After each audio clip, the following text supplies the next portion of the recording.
మీ ఓట్లేసి గెలిపించినందుకు మీ మీ సీఎం పదవి ఇదేనా? మీరు ఏమన్నా గద్దె దిగాలనుకుంటే దిగండి బాబు, మా దగ్గర దాకా రాకండి, మేము పేదోళ్ళము.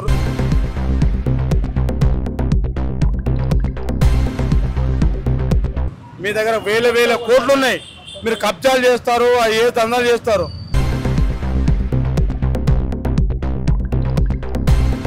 నీకు ఎందుకైనా మీ సీఎం చేసింది మేము? ఎందుకయ్యా మీ ప్రభుత్వాలు ఎందుకయ్యా? సీఎం ముఖ్యమంత్రి రేవంత్ రెడ్డి గారు డీసీజీ ఆటోల్ని అవుటర్ రింగ్ రోడ్ అవతలు తీసుకెళ్ళమంటున్నారు. దీనిపై మీరు ఏమనుకుంటున్నారా ఆటో డ్రైవర్లన్నా? మేము దాదాపు 20 సంవత్సరాల నుండి మేము ఇక్కడ నిజాంపేట గ్రామంలో నివసిస్తున్నాము. ఆటోలు నడుపుకుంటూ మాకు ప్రత్యామ్నాయ మార్గం లేక, మాకు వేరే ఉద్యోగాలు లేక నిరుద్యోగ సమస్య ఉంది. నేను కూడా ఇంటర్మీడియట్ 1992లో ఇంటర్మీడియట్ పాస్ అయినాను. ఇప్పటి వరకు నాకు ఏ అవకాశాలు రాలేదు. ట్రైనింగ్లో పోయాను, ఆర్మీకి సెలక్షన్ పోయాను, కలెక్టర్ మామూలు జనరల్ కానిస్టేబుల్ సెలక్షన్ పోయాను. ఎక్కడ నాకు ఉద్యోగం దొరకలేదు, ఉపాధి దొరకలేదు. కాబట్టి నా సొంత నిర్ణయంతో ఒక ఆటో కొనుక్కొని 20 సంవత్సరాల నుంచి నేను పల్లెటూరు నిజామాబాద్ బోధన్ మండలం భవన్పేట గ్రామం నుంచి హైదరాబాద్ నిజాంపేట గ్రామంకి వచ్చాను. ఇక్కడ వచ్చి ఏం చేయాలని పని దొరకక ఏదో ఆటో చూసుకొని కొనుక్కొని ఒక 10,000 ఫైనాన్స్తో తీసుకొని 1,00,000 రూపాయల ఆటో కొనుక్కొని అప్పటి నుంచి జీవనం సాగిస్తున్నాను. మా పిల్లలు ఇక్కడే పుట్టారు, 2 అబ్బాయిలు. వాళ్ళకు ఇప్పుడు వాళ్ళకు ఇంటర్మీడియట్ డిగ్రీలు, వాళ్ళకు పెద్ద పెద్ద ఫీజులు 2 లక్షలు 3 లక్షలు ఇంటర్మీడియట్ కట్టాలంటే మాకు ఆర్థిక పరిస్థితి లేదు. కాబట్టి మనం ప్రత్యామ్నాయంగా ఉద్యోగం రాలేదు కాబట్టి మేము ఆటోలనే మీద స్థిరపడి ఆటోనే నడుపుతున్నాం. కాబట్టి 20 సంవత్సరాల నుండి మమ్మల్ని ఇప్పుడు బయటకు రింగ్ రోడ్కు బయటకు వెళ్ళదీస్తే మా పరిస్థితి ఏంది?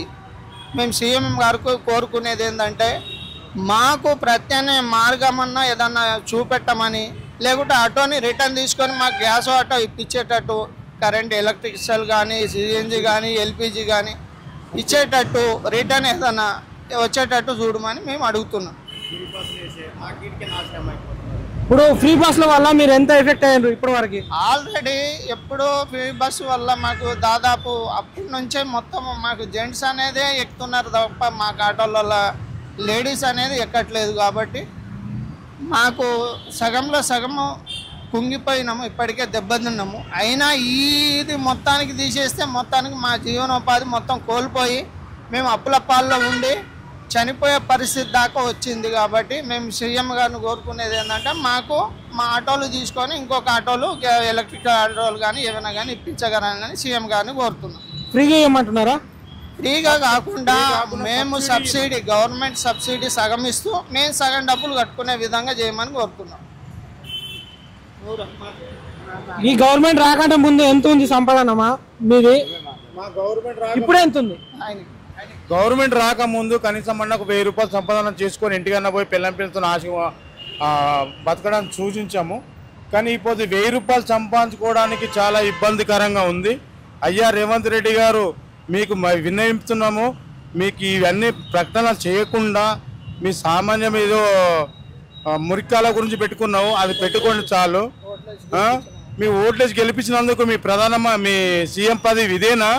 మళ్ళీ మీకు ఇప్పుడు సర్పంచ్, ఎంపీటీసీ, ఎమ్మెల్యే ఎలక్షన్లు వస్తున్నాయి, మీరు ఇంతవరకు సరిపెట్టుకుంటారని కూడా మీకు కోరుకుంటున్నాము. మరి సరిపెట్టుకుంటే ఇంతవరకు సరిపెట్టుకోండి. మీరు రాబోయే రాజకీయాల్లో మీ తెలంగాణ ప్రౌఢు అని చెప్పేసి మేము కోరుకుంటే లాస్ట్కు మాకు నెత్తి మీద చేలు పెట్టుకొని పోతున్నావు. ఇంతకుముందు చంద్రశేఖరరావు ఉన్నాడు, హరీష్ రావు, ఎమ్మెల్యే అందరూ ఉన్నా కూడా ఇలాంటి ప్రభుత్వాలు చేయలేరు. మరి ఇప్పుడు మీరు చేసిన ప్రభుత్వం మాకు నచ్చట్లేదు. మీరు ఏమన్నా గద్దె దిగాలనుకుంటే దిగండి బాబు, మా దగ్గర దాకా రాకండి, మేము పేదోళ్ళము. మీ దగ్గర వేల వేల కోట్లు ఉన్నాయి, మీరు కబ్జాలు చేస్తారు, ఏ దందాలు చేస్తారు. మరి మేము అట్లా చేయడం లేక మేము పుట్ట తిప్పల కోసం కష్టపడుతున్నాము.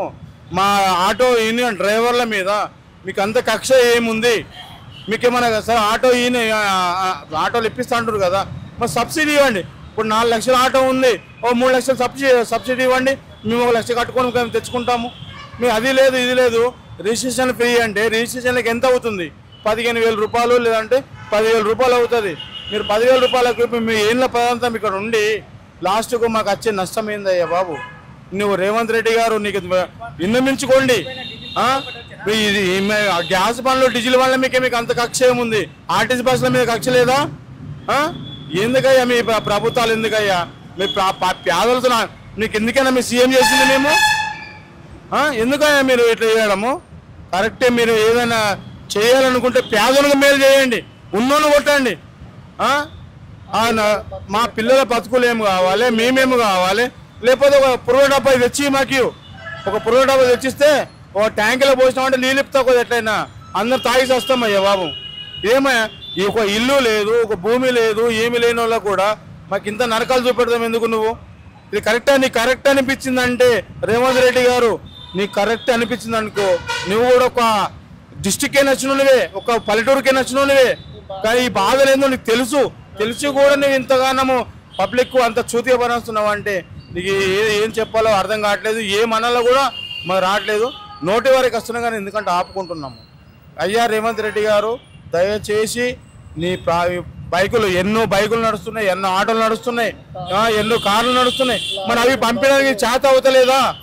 ఇవన్నీ ఇక్కడ మహారాష్ట్ర, కర్ణాటక, బీదర్, ఎక్కడో నల్గొండ, విలగొండ అక్కడ నడుస్తున్న పనులన్నీ మరి ఫ్రీ బస్ అని చెప్పేసి కూడా వాటికేమో మీకు చేత కాదు. మా ఆటోలకు మా మీద పట్టడానికి మీకు చేత అవుతుందా? మీ ఫ్రీ బస్ ఓడబెట్టమన్నాడు. పెట్టినందుకు ఫ్రీ బస్ పెట్టినందుకు కూడా 70% చనిపోయినాము. ఇప్పుడు 30% ఏదో బస్తుంటే కూడా ఇప్పుడు 100% చావమంటున్నావు కదా. మరి ఏంది నీ పరిష్కారం ఏంది? నీ లెక్క ఏంది? నీ ప్రవర్తన ఏందని నేను మరీ అడుగుతున్నా.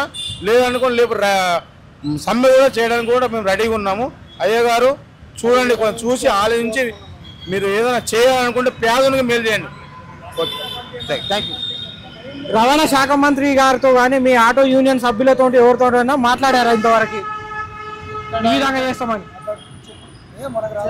ఇక్కడైతే ప్రస్తుతం ఇక్కడ ఎవరు రాలేదు. యూనియన్ వాళ్ళు వచ్చిన వాళ్ళకు సంప్రదించి వాళ్ళ ఏ విధంగా చేస్తే వాళ్ళకి అనుగుణంగానే ఉంటాం తప్ప వేరే విధంగా ఉందాం. 15,000 రూపాయలు ఇస్తా అని చెప్పేసి పంగనామాలు పెట్టినావు. ఇంకా నువ్వు ఏమి ఇస్తావో, ఏమి సాధించాలనుకుంటావు చెప్పు. నీ జేబులు నింపుకోవడమే తప్ప ఎదురు పేదవానికి ఏమీ లేదు. నువ్వు తర్వాత నష్టపోయేది నువ్వే. అప్పుడు మాకు పేదలకు ఉపయోగపడేది ఎవరు లేడు.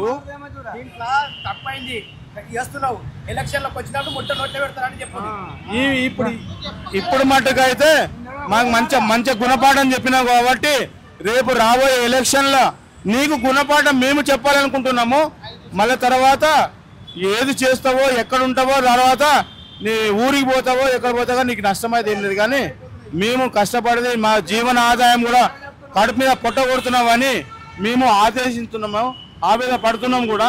నీకు నాయన శనార్థి 10,000 శనార్థి పెడుతున్నాం నీకు.